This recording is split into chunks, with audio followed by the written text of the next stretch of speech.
जी हां, बांग्लादेश के खुन्नस में बीजेपी के गुंडों ने बंगाल के मुस्लिम युवक को पीट पीट कर मार डाला।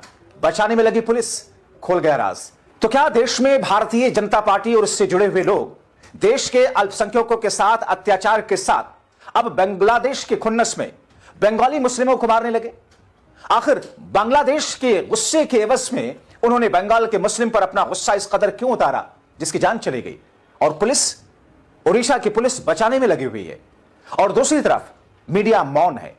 दोस्तों, विस्तार से आपको सब कुछ बताते हैं कि आखिर इन सब के पीछे की कथनी और करनी है क्या सत्ता के सिंहासन पर बैठे हुए लोगों के। मगर दोस्तों, सबसे पहले आपको खबर दिखाते हैं। देखिए, द न्यू इंडियन एक्सप्रेस की खबर है कि बांग्लादेशी होने के शक में प्रवासी मुस्लिम मजदूर की पीट पीट कर हत्या। संबलपुर जिले में एक समूह ने निजुल शेख, जिसकी उम्र 30 साल की थी, उसे पीट पीट कर मार डाला क्योंकि उन्हें शक था कि वो बांग्लादेशी है। न्यू इंडियन एक्सप्रेस के मुताबिक यह घटना रात के करीब 8:30 बजे घटी, जब मृतक, जिसकी पहचान पश्चिम बंगाल के प्रवासी दिहाड़ी मजदूर जुल शेख, जिसकी उम्र 3 साल है, उसके रूप में हुई। काम से लौटने के बाद शांतिनगर में एक चाय की दुकान पर रुका। मौके पर 3 अन्य प्रवासी मजदूर भी मौजूद थे। खबरों के मुताबिक 4 से 5 अज्ञात व्यक्तियों का एक समूह चाय की दुकान पर पहुंचता है, मजदूरों से भिड़ता है, उन पर बांग्लादेश से अवैध रूप से आए अप्रवासी होने का आरोप लगाता है और उन्होंने मजदूर से पहचान पत्र मांगा। हालांकि मजदूरों ने अपना वैध पहचान पत्र दिखाया, फिर भी हमलावरों ने उन पर हमला करना शुरू कर दिया। गाली गलौज के साथ में मारपीट करने लगे। 3 मजदूर भागने में कामयाब रहे, लेकिन हमलावरों ने जोएल शेख को पकड़ लिया और उसकी बेरहमी से पिटाई की। उसने मौके पर ही दम तोड़ दिया, जिसके बाद में बदमाश वहां से फरार हो गए। सूचना मिलते ही पुलिस मौके पर पहुंचती है और शव को कब्जे में लेती है। घायल मजदूर को इलाज के लिए अस्पताल ले जाया गया। पुलिस सूत्रों के मुताबिक जिला अस्पताल मुख्यालय के मुर्दा घर में रखा गया, यानी कि उसकी मौत हो चुकी थी, और मृतक के परिवार को सूचित किया गया। पोस्टमार्टम जिसमें जो कुछ तस्वीरें आएंगी वो आएंगी, मगर हमलावरों की पहचान और उन्हें पकड़ने के लिए जांच शुरू की गई। इस बीच इस घटना से इलाके में दहशत और तनाव का माहौल बन गया। लेकिन दोस्तों, आगे जो आपको बताऊंगा वो दरअसल किस तौर पर इस पूरे मामले को पुलिस महज बहस, मुबासा और झड़प बना करके रफा दफा करने में लगी हुई है। दोस्तों, ओडिशा में जिस 30 वर्षीय मजदूर की बांग्लादेशी होने के शक में पीट पीट कर हत्या की गई, दरअसल वो बांग्लादेश का है ही नहीं, वो भारत का है, पश्चिम बंगाल का रहने वाला है। पीड़ित जोएल शेख सूती पुलिस स्टेशन के क्षेत्र चका बहादुर गांव का रहने वाला था, ओडिशा में काम करता था। उसके साथी और परिवार वालों ने आरोप लगाया कि उसे अवैध बांग्लादेशी प्रवासी समझकर लोगों ने उसे मार डाला। ओडिशा में काम करने वाला मुर्शिदाबाद के 8 में से एक मजदूर पलटू शेख ने आरोप लगाते हुए कहा, हम एक चाय की दुकान पर थे, कुछ लोगों ने जोएल से बीड़ी पूछी, इसके बाद आधार कार्ड मांगा, ये जानने के लिए कि हम कहां से हैं। हमने उन्हें आधार कार्ड दिखाया। अचानक वो लोग बांस के डंडे लेकर आए, हमें पीटने लगे। जोएल के सिर पर बुरी तरीके से पिटाई की। कुछ अन्य लोग भी इसमें घायल हुए। वो आगे कहते हैं, हम उसे लेकर अस्पताल भागे, जहां डॉक्टरों ने उसे मृत घोषित किया। अब हम पोस्टमार्टम पूरा होने का इंतजार कर रहे हैं और उसके बाद में आगे इंसाफ की लड़ाई लड़ेंगे। ओडिशा में बताते हैं कि मैंने 12 साल काम किया, लेकिन यह पहली बार है जब हमने ऐसी घटना का सामना किया। 2 अन्य मजदूर आकिर शेख और पलाश शेख भी हमले में घायल हुए। उनका इलाज संबलपुर के अस्पताल में चल रहा है। हालांकि ओडिशा पुलिस क्या कहती है दोस्तों? ओडिशा पुलिस ने जिस तरीके से इस मामले को अलग रंग देने की कोशिश की, वो दर्शाता है कि किस अंदाज में भारत के अंदर पुलिस और एजेंसियां काम कर रही है। ओडिशा पुलिस इस पूरे दावे को खारिज कर रही है। वो कहते हैं कि आरोपी और मृतक एक दूसरे को पहले से जानते थे। अगर एक दूसरे को पहले से जानते थे तो फिर उन्होंने पहचान पत्र मांगा क्यों? पुलिस के मुताबिक यह घटना शांतिनगर इलाके में तब घटी जब रात मजदूर अपने काम से लौटे थे। संबलपुर के एसपी श्रीमंता बार्की कहते हैं कि पश्चिम बंगाल के मजदूर उस इलाके में कई वर्षों से रह रहे थे, उनके वहां के निवासियों से अच्छी जान पहचान थी। बारिक ने कहा, घटना वाले दिन बीड़ी मांगने को लेकर विवाद हुआ। बंगाली मजदूरों ने जब देने से इनकार किया, आरोपी ने उन पर हमला कर दिया। हमने 6 लोगों को गिरफ्तार किया, अन्य की पहचान की जा रही है। दोस्तों, सवाल इस बात का नहीं कि भारतीय जनता पार्टी से जुड़े हुए गुंडों ने यह हमला किया और एक शख्स की हत्या कर दी। वैसे सवाल तो यह भी गंभीर है, लेकिन इससे गंभीर सवाल यह कि जब देश की एजेंसियां, पुलिस प्रशासन भी सरकार के एजेंडे को पूरा करने के लिए उसी तरीके की राजनीतिक तौर पर मामले को रफा दफा करने लग जाए, या अगर सोचिए यहां अगर किसी अल्पसंख्यक समुदाय के शख्स ने किसी बहुसंख्यक शख्स की जान ली होती, क्या ऐसी ही पुलिस मामले का रफा दफा करती?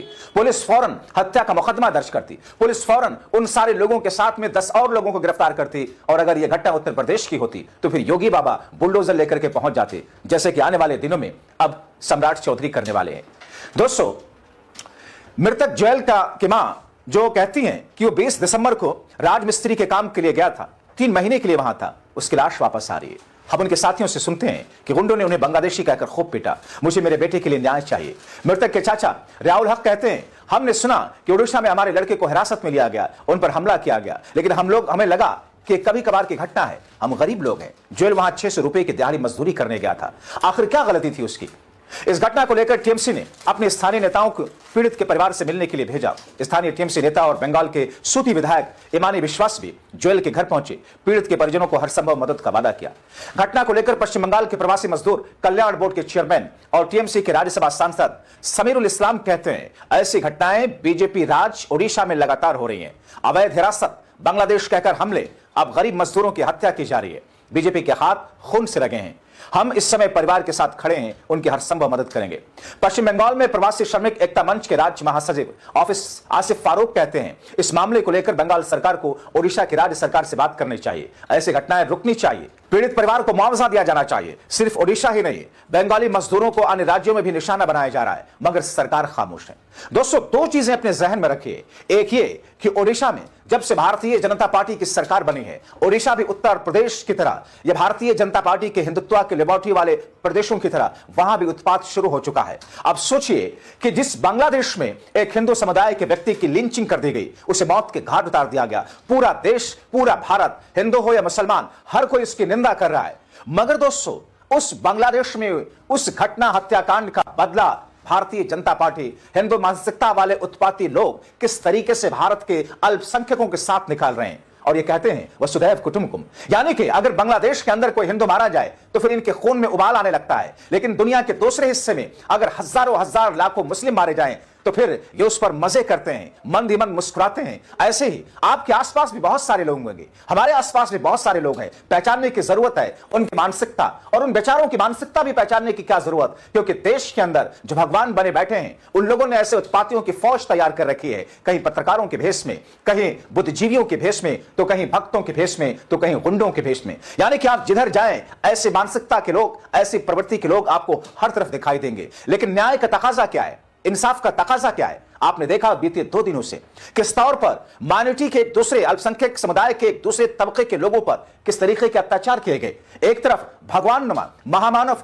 माननीय नरेंद्र दामोदर दास मोदी साहब सुबह सुबह चर्च जाकर हाथ जोड़ करके, मानो सबसे बड़े क्रिश्चियन श्रद्धालु वही हैं, वो वहां जाकर के अपनी हाजिरी लगाते हैं ताकि अंतर्राष्ट्रीय मंचों पर वाहवाही हो कि देखिए आपसे सौहार्द का इससे बेहतर नमूना क्या हो सकता है कि एक हिंदू बहुल देश के अंदर वहां का प्रधानमंत्री त्योहारों में जाता है। मगर दूसरी तरफ उसी मोदी, शाह और योगी के चेले चपाटे इस देश के अंदर हजारों हजार अलग अलग राज्यों में चर्चों में घुस करके किस तौर पर तोड़फोड़ मचाते हैं। मगर क्या मजाल किसी शख्स पर कोई कार्रवाई हो। यही दोहरा चरित्र, यही दोहरा मापदंड दरअसल उन भक्तों को समझने की जरूरत है जो मोदी, शाह और योगी के लिए अपना खून तक देने को तैयार हैं। काश इन बेचारे भक्तों को, जिन पर आपको भी तरस आता होगा, मुझे भी तरस आता है उनकी मानसिकता पर, क्योंकि इनको न सिर्फ बेवकूफ बल्कि इनको इस स्तर पर दबाकर उनके मानसिक संतुलन को बिगाड़ा गया है कि ये बेचारे सोचने समझने से काबिल अपने आप को नहीं समझते। यह घटना जो बांग्लादेशी सब बता करके बंगाल के एक मुस्लिम मजदूर की हत्या कर दी गई, जाहिर तौर पर यह दर्शाती है कि देश में राज किस किस्म का है, देश में मानसिकता किस किस्म की है। अदालतें खामोश हैं, एजेंसियां उन्हीं का साथ दे रही हैं। जबकि दोस्तों, होना क्या चाहिए, ऐसी घटनाओं पर जब तक अदालतें खुद से सो मोटो नहीं लेंगे, खुद से संज्ञान नहीं लेंगी और उस पर कार्रवाई का आदेश नहीं देंगी, तब तक अदालतों के जज भी जूते खाते रहेंगे। जैसा कि इसी देश के सबसे बड़ी अदालत के चीफ जस्टिस के ऊपर जूता भक्त ने फेंका, बावजूद इसके उस सीजीआई की हिम्मत नहीं हो सकी कि उसके खिलाफ कुछ बोल सके, उस पर कोई कार्रवाई करा सके। इसीलिए मैं बार बार कहता हूं, मौजूदा वक्त में जो नैरेटिव चलाया जा रहा है, जिस तरीके से भक्तों की फौज तैयार की जा रही है, दोस्तों, अगर कोई कम पढ़ा लिखा भाई इन महामानवों के, नॉन बायोलॉजिकल लोगों के गैंग के प्रभाव में आकर के देश के कानून को हाथ में ले तो समझने वाली बात है। लेकिन जब देश का पढ़ा लिखा युवा, देश के पढ़े लिखे लोग, पत्रकार, बुद्धिजीवी भी उसी मानसिकता में खुद को रखते हुए दिखने लगे और रंग जाएं, तो फिर उनका मालिक तो बस ऊपर ही वाला है।